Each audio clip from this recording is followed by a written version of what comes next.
Hello, Bachcho. Let's read this question. So this question says a system shown in the figure consisting of a massless pulley spring of force constant K and a block of mass small m. If the block is just slightly displaced vertically down from its equilibrium position and released, then the period of oscillation vertical oscillation. Okay, vertical oscillation का period बताना है, ठीक है। हम देखिए क्या कर रहे हैं, इस सिस्टम को क्या कर रहे हैं, डाउनवर्ड पुल कर रहे हैं। इसमें लिखा है कि block is just slightly displaced vertically down. Okay, तो देखिए बच्चों ये क्या करेगा, आपको वर्टिकल ऑक्सीलेशन करेगा। वर्टिकल ऑक्सीलेशन में आपको यहाँ पर टाइम पीरियड फाइंड आउट करके बताना है। तो इस क्वेश्चन का की कॉन्सेप्ट ऑफ वर्टिकल ऑक्सीलेशन भी लिख सकते हैं, ठीक है।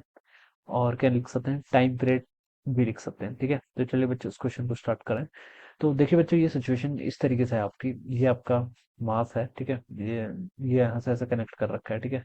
इसका मास कितना है, mg, mg के इक्वल है, ठीक है। और यहाँ पर देखिए ये पुली से कनेक्ट कर रखा है, मासलेस पुल है।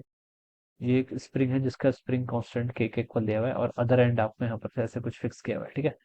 तो देखिए बच्चों यहाँ पर क्या होगी, यहाँ पर टेंशन टी है, ठीक है। तो मैं मान सकता हूँ यहाँ पर इनिशियली देखिए कितना होगा, 2t आपने यहाँ पर से mg के इक्वल हो जाएगा, ठीक है। ये आपका देखिए इनिशियली जब ये आपका रेस्ट पर होगी, ठीक है, तो हम इक्विलिब्रियम से बता सकते हैं कि नेट फोर्स जितना अपवर्ड होगा उतना क्या होगा, डाउनवर्ड होगा। तो 2t को यहाँ से मैं क्या लिख सकता हूँ, mg के इक्वल लिख सकता हूँ, और ठीक है।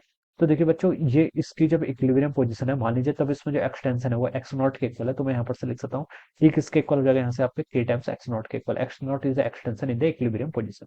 अब बच्चों देखिए नेक्स्ट आप क्या करते हैं, नेक्स्ट आपने क्या किया, इसको स्लाइटली डिस्प्लेस्ड किया in the downward direction. Downward direction आपने इसको स्लाइटली डिस्प्लेस्ड किया। अभी तक 2t इक्वल टू mg था, ठीक है। जब हम इसको स्लाइटली डाउनवर्ड डायरेक्शन में डिस्प्लेस करेंगे तब इस पर कुछ फोर्स लगेगा। मान लीजिए मैंने इसको क्या लिख लिया, एफ नेट लिख लिया। क्या लिख लिया, एफ नेट, ठीक है। अब एफ नेट देखिए क्या होगा, डाउनवर्ड डायरेक्शन में फोर्स लेंगे, ठीक है। वो किसके इक्वल होगा, देखिए ऊपर आपका जो नेट रिस्टोरिंग फोर्स लगेगा इसमें ऊपर की तरफ, ठीक है। वो किसके इक्वल होगा, अभी तक टेंशन कितनी थी जब इक्विलिब्रियम पे था, टी के इक्वल। अब मान लेते हैं आपकी जो नई टेंशन है वो टी डैश के इक्वल होगी, तो मैंने उसको क्या लिख लिया, 2t डैश लिख लिया, ठीक है। और एक mg का आपका डाउनवर्ड डायरेक्शन में लग ही रहा है, तो माइनस क्या आता है, mg के इक्वल हो जाएगा, ठीक है। तो ये आप यहाँ पर से इसको ऐसे लिख सकते हैं, ओके। अब इस टी डैश की वैल्यू देखिए बच्चों कितनी होगी, हम लिख सकते हैं यहाँ से एफ नेट किसके इक्वल हो जाएगा, आपका F net is equal to 2 times है, ठीक है, टी डैश। टी डैश देखिए कितना होगा, जब इक्विलिब्रियम पोजीशन पे था तब एक्सटेंशन कितना था, एक्स नॉट के इक्वल था। अब देखिए यहाँ पर एक्स प्लस एक्स, 2x का एक्सटेंशन और आएगा, कितना आएगा आपका, 2x का एक्सटेंशन नेट और आएगा, ठीक है। तो देखिए बच्चों मैं अब यहाँ पर से टी की वैल्यू क्या लिख सकता हूँ, एक्स नॉट तो इनिशियल थी, अब यहाँ पर 2x का एक्सटेंशन और आएगा, तो ये आपका क्या हो जाएगा, टी डैश की वैल्यू जाएगी।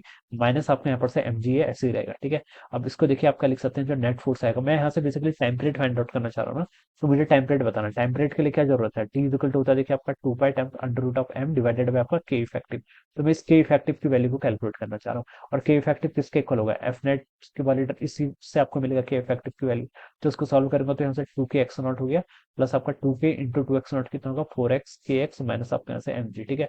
अब बच्चों देखिए यहाँ से देखिए, हाँ यहाँ से देखिए मैं क्या लिख सकता हूँ, टी को के एक्स नॉट लिख सकता हूँ, ठीक है। तो यहाँ से ये इस टर्म को मैं क्या लिख सकता हूँ, 2 times K X naught, it is equal to M G के इक्वल होगा, ठीक है। तो 2 के एक्स नॉट और एम जी इक्वल है, तो एक दूसरे को सब्ट्रैक्ट कर लेंगे, तो अब जो आपका नेट फोर्स लग रहा है वो 4 के टाइम्स कितना लग रहा है, एक्स लग रहा है। तो जो स्प्रिंग कांस्टेंट आ गया वो कितना आ गया, 4 के आ गया। तो बस इसमें आप कुछ कर लीजिए, टी इक्वल टू कितना हो जाएगा, 2 pi times under root M by K effective, जिसकी वैल्यू आपको 4 के इक्वल है।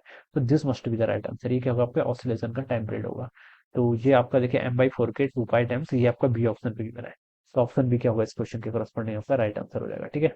तो this is how we will solve this. So I hope you all understood this concept. All the best and thank you so much.